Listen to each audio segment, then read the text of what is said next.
நாங்கள் எல்லோரும் மீண்டும் ராமானுஜரிடம் பேசி எப்பாடுபட்டாவது அவனை திருமணத்திற்கு ஒத்துக்கொள்ள வைக்கிறோம். இல்லை அண்ணா, அது உங்களால் முடியாது. முயற்சி செய்கிறோம். எங்களுக்கு கொஞ்சம் அவகாசம் கூட. நிறைய அவகாசம் கொடுத்தாயிற்று. இந்த ஒரு வழி மட்டும்தான் அவனை மாற்ற வல்லது என்று நினைத்துக் கொண்டிருந்தேன்.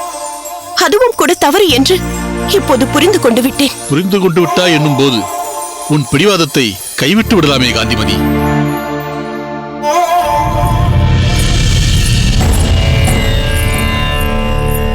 இந்தா தீர்த்த மருந்து. வேண்டாம் மன்னி. பாருங்கள் மாப்பிள்ளை, குரேசனின் தாய் எப்படி தன் மகனை தவிக்க விட்டு போய்விட்டாள் என்று நினைத்து இப்படியெல்லாம் நடந்து கொள்கிறாளோ, அதே நிலைமையில் ராமானுஜன் விட்டு போக இவள் முடிவு செய்து விட்டாளா?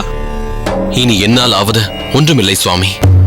நான் மனைவியின் அபிலாஷையை பூர்த்தி செய்ய மகனோடு மன்றாடுவேனா, அல்லது மகனின் மனோரதம் பூர்த்தியாக மனைவியோடு மன்றாடுவேனா?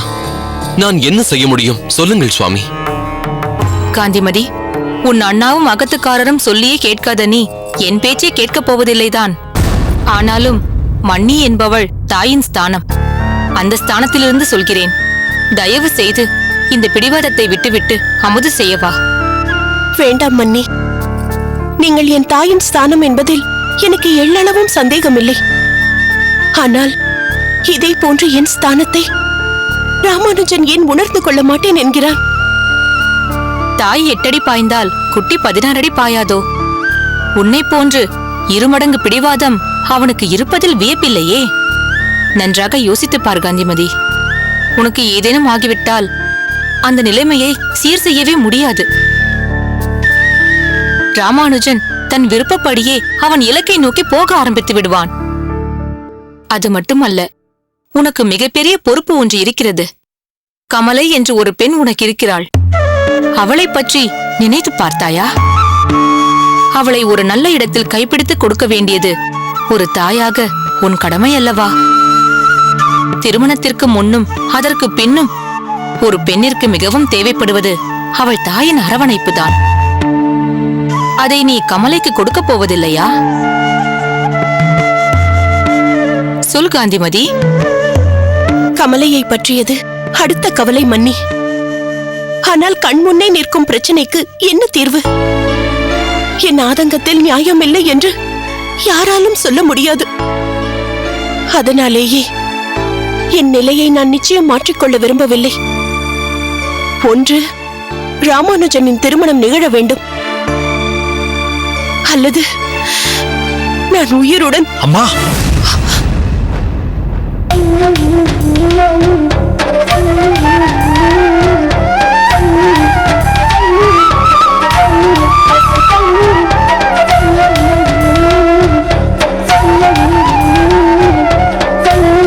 தயவு செய்து தவறாக எதையும் சொல்லிவிடாதீர்கள். நீ தவறாக நடக்கும்போது நான் தவறாக பேசுவதை தவிர வேறு வழி இல்லை ராமானுஜா. வழி இருக்கிறதம்மா. என்ன வழி ராமானுஜா? அடியேன் திருமணத்திற்கு சம்மதம் தெரிவிப்பதுதான் ஒரே வழி. நீ என்ன சொல்கிறாய் ராமானுஜா? அடியேன் திருமணத்திற்கு சம்மதம் தெரிவிக்கிறேன்.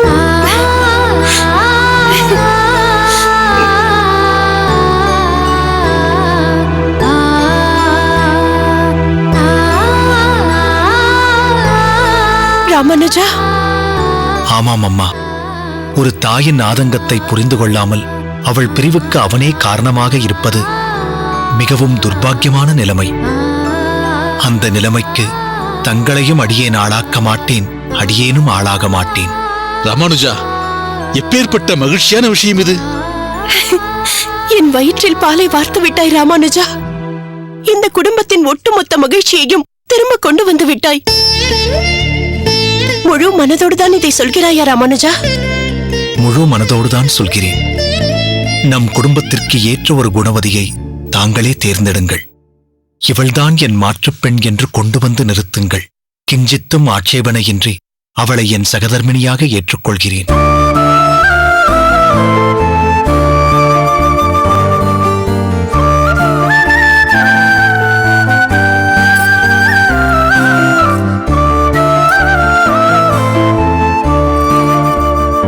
பிறகு என்ன காந்திமதி? இதற்கு மேலும் வேறெதையும் நீ எதிர்பார்க்கிறாயா? இல்லை, இல்லவே இல்லை. இது போதும் எனக்கு. மனதில் இருந்த கனம் சூரியனை கண்ட பனி போல் நொடி பொழுதில் விலகி போய்விட்டது. ஆனால் மன்னி, என்ன காந்திமதி? பசிதான் வயிற்றை கிள்ளத் தொடங்கிவிட்டது. அடி பைத்தியமே, நான் பயந்தே போய்விட்டேன். வா, நான் பரிமாறுகிறேன். உடனே அமுது செய். வா. அப்பாடா மாப்பிள்ளை, இப்போதுதான் என் மனமும் லேசானது. காந்திமதி அமுது செய்ய மாட்டேன் என்கிறாள் என்று நீங்கள் சொன்னபோது நான் எப்படி அதிர்ந்து போய்விட்டேன் தெரியுமா? அதனாலேயே ஒரு நல்ல முடிவு தெரியும் வரை நான் திருமலைக்கு புறப்படாமலே இங்கேயே இருந்தேன். இனி நான் இங்கே இருக்க வேண்டிய அவசியமே இல்லை. இன்றே நான் புறப்படுகிறேன். ராமானுஜனுக்கு திருமலையில் இருக்கும் என் நண்பனின் பெண்ணையே பார்த்து விடலாம் அல்லவா? அவசரம் வேண்டாம் சுவாமி. காந்திமதி வரப்போகும் மருமகள் பற்றி என்னென்ன எதிர்பார்ப்புகள் வைத்திருக்கிறாளோ தெரியாது. 2-3 நாட்கள் போகட்டும்.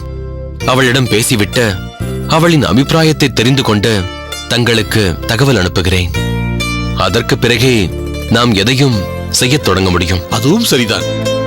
ஆக்க பொறுத்திருந்த நமக்கு ஆரம் பொறுப்பது கடினம் இல்லையே. சரி, நான் சென்று பிரயாணத்திற்கு வேண்டிய ஏற்பாடுகளை செய்கிறேன். சரி.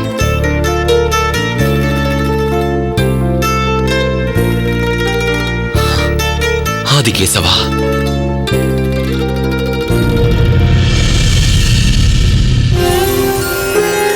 விஜயா, உன் பெரியப்பாவின் சதாபிஷேகம் தை மாத கடைசியில் தானே? ஆமாம், தை மாதம் 22 என்று ஞாபகம். ஏன் கேட்கிறீர்கள்? திருவள்ளூரில் அவர்கள் அகத்தில் தானே நடக்கிறது? ஆமாம். நாம் உன் பெரியப்பாவின் அகத்திற்கு போவதே அபூர்வம்தான். இந்த முறை நாம் போகும் பொழுது வாய்ப்பை நழுவ விடாமல் திருவல்லிக்கேணிக்கு சென்று பார்த்தசாரதி பெருமாளையும் சேவித்துவிட்டு வர வேண்டும். என்ன சொல்கிறாய்? அதற்கென்ன, நிச்சயம் சேவிக்கலாம். மீசை வைத்த பெருமாளின் காம்பீரியமும் சமுத்திரக்கரை ஓரமாக கோவிலும் கோபுரமும் குளமும் அழகென்றால் அவ்வளவு அழகு.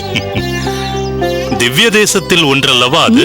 பேயாழ்வாரும் திருமழிசை ஆழ்வாரும் திருமங்கை ஆழ்வாரும் மங்களாசாசனம் செய்திருக்கிறார்களே.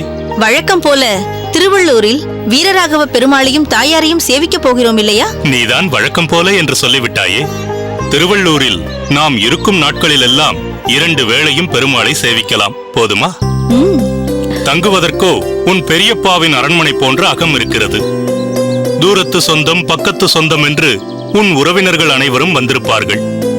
ஒவ்வொருவராக குசலம் விசாரித்து பேசி பேசி மாளாது. உனக்கு கொண்டாட்டம் தான். ஏன், உங்களுக்கு மட்டும் திண்டாட்டமா என்ன? ஸ்ரீரங்கத்து மாப்பிள்ளை ஸ்ரீரங்கத்து மாப்பிள்ளை என்று எல்லோரும் உங்களையும் தான் கொண்டாடுவார்கள். இத்தனை வருடங்கள் ஆகிவிட்டாலும் எங்கள் அகத்தில் மட்டும் தங்களுக்கு மாப்பிள்ளை மவுசு குறையாது.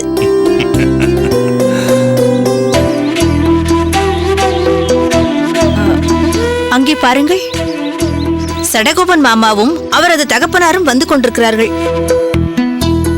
ஆமாம், ஒருவேளை நம் அகத்திற்கு போய்விட்டுதான் வந்திருப்பார்களோ? இருக்கலாம்.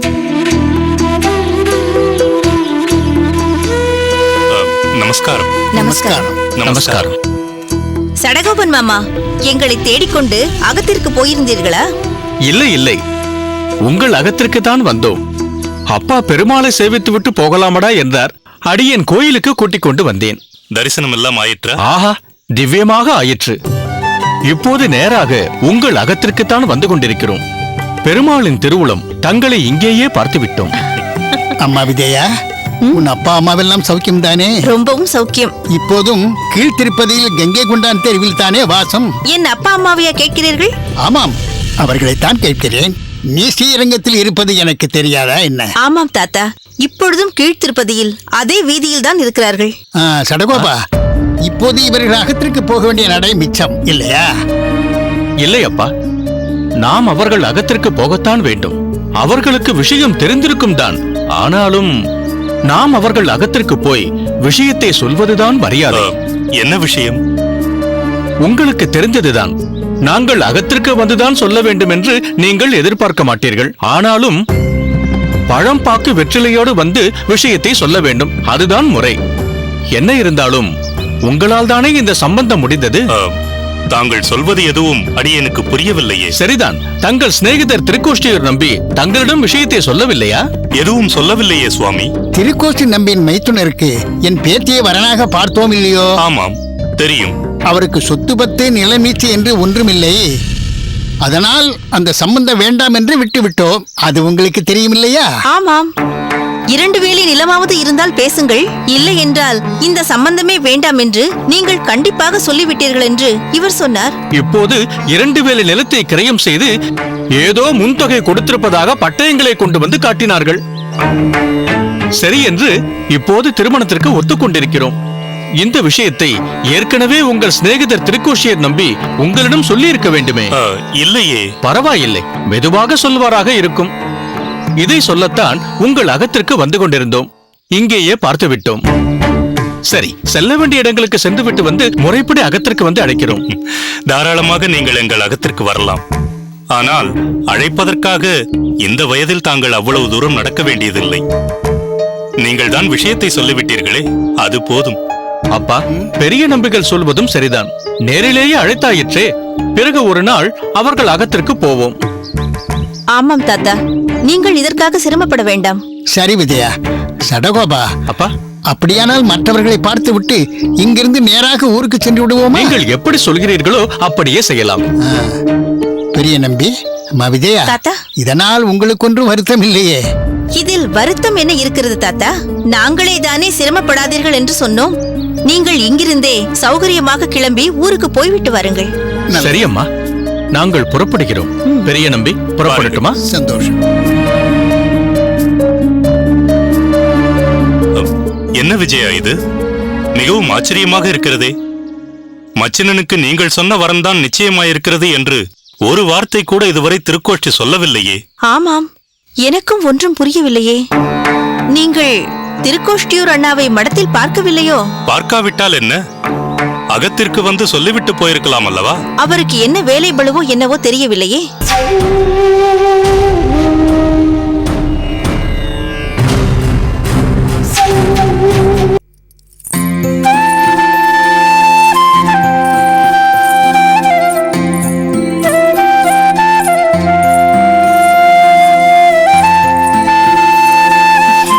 சுவாமி, சொல் காந்திமதி. நாளை நம் அகத்தில் துளசி பூஜை வைத்திருக்கிறேன். நாளை புதன்கிழமை ஆயிற்றே, பரவாயில்லை அல்லவா? பரவாயில்லை, கிழமை எதுவா இருந்தால் என்ன, நாம் செய்யும் காரியத்தில் ஸ்ரத்தை தான் முக்கியம். சரி, நான் கோவிலுக்கு போய்விட்டு வருகிறேன். சுவாமி, தாங்கள் கோவிலுக்கு போய்விட்டு வரும்போது ஒரு கூடை திருத்துழா கொண்டு வர ஏற்பாடு செய்யுங்கள். சரி. சுவாமி, வியாழக்கிழமை விஷ்ணு புராணம் பாராயணத்திற்கு ஏற்பாடு செய்து விட்டீர்கள் அல்லவா? ஆயிற்று. நீ சொன்ன பரனூர் பிரகஸ்பதிகளையும் மாம்பாக்கம் பிரகஸ்பதிகளையுமே ஏற்பாடு செய்தாயிற்று. சந்தோஷம்தானே? நேரத்திற்கு வந்து விடுவார்கள் அல்லவா? வந்து விடுவார்கள், கவலைப்படாதே. வெள்ளிக்கிழமை ஆதிகேசவனுக்கு கல்யாண உற்சவத்திற்கும் சொல்லி வைத்து விட்டீர்கள் அல்லவா? அதற்கும் எல்லா ஏற்பாடுகளும் செய்தாயிற்று. அப்பாடா, இப்போதுதான் அகத்திற்கே ஒரு கலை வந்திருக்கிறது. அகமே பரபரவென்று இருக்கிறது. அதை நீ சொல்கிறாயா? களை இழந்திருந்ததே உன்னால் தானே. உன்னிடம் இவ்வளவு பிடிவாதம் இருக்கும் என்று நான் சற்றும் எதிர்பார்க்கவே இல்லை. ஆனால் கடைசியில் நினைத்ததை சாதித்து விட்டாய். அப்படியெல்லாம் நான் நினைக்கவில்லை. என் பிள்ளை திருமணத்திற்கு சம்மதம் சொல்லிவிட்டான் என்கிற சந்தோஷம்தான் என் மனதில் நிரம்பி வழிந்து கொண்டிருக்கிறது. மற்றபடி இதை ஒன்றும் பெரிய சாதனையாக நான் நினைக்கவில்லை. எப்படியோ மீண்டும் இந்த அகத்திற்கு மகிழ்ச்சி திரும்ப வந்திருக்கிறது. ஆனாலும் கூட அதற்காக நீ இப்படி இன்று ஒரு பூஜை, நாளை மற்றொன்று என்று மெனக்கெட்டுக் கொண்டிருக்க வேண்டாம். பகவானே நன்றி என்று அவன் திருப்பாதங்களில் ஒரு சிறிய புஷ்பத்தை சமர்ப்பித்தாலே போதும். தாங்கள் நன்றியை அமைதியாக அடக்கமாக சொல்கிறீர்கள். நான் ஆரவாரமாக சற்றே ஆடம்பரமாக சொல்ல நினைக்கிறேன். இதையும் பகவான் ஏற்றுக்கொள்வார் அல்லவா? அதில் என்ன சந்தேகம்? நிச்சயம் ஏற்றுக்கொள்வார். அக்கா, நமஸ்காரம். நமஸ்காரம். வாருங்கள் பட்டரே. என்னடி இது, இப்படி திடுதிப்பென்று வந்து ஆச்சரியப்படுத்துகிறாய்? மழை வந்துவிட போகிறதடி. என்னது, மழையா? வேண்டாம் அம்மா, வேண்டாம். பெய்த மழையில் இருந்தே நம் ஊர் இன்னும் மீளவில்லை, அதற்குள் மழை வேண்டுமா? இன்னும் 1 வருட காலத்திற்கு நம் ஊருக்கு மழையே வேண்டாம். என்ன செய்வது பட்டரே? இயற்கைக்கு நாம் கட்டுப்பட்டவர்கள்.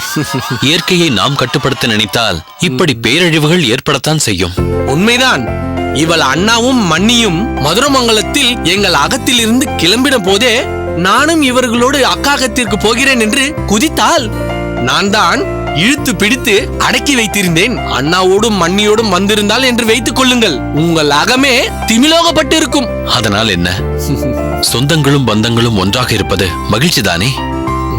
அதுவும் காந்திமதி அகத்தில் பல பூஜைகளை ஏற்பாடு செய்திருக்கும் இவ்வேளையில் பெரிய பிராட்டி இங்கு வந்திருப்பது காந்திமதிக்கு மிகவும் ஒத்தாசையாக இருக்கும். அப்படியா அக்கா? ஆமாமடி.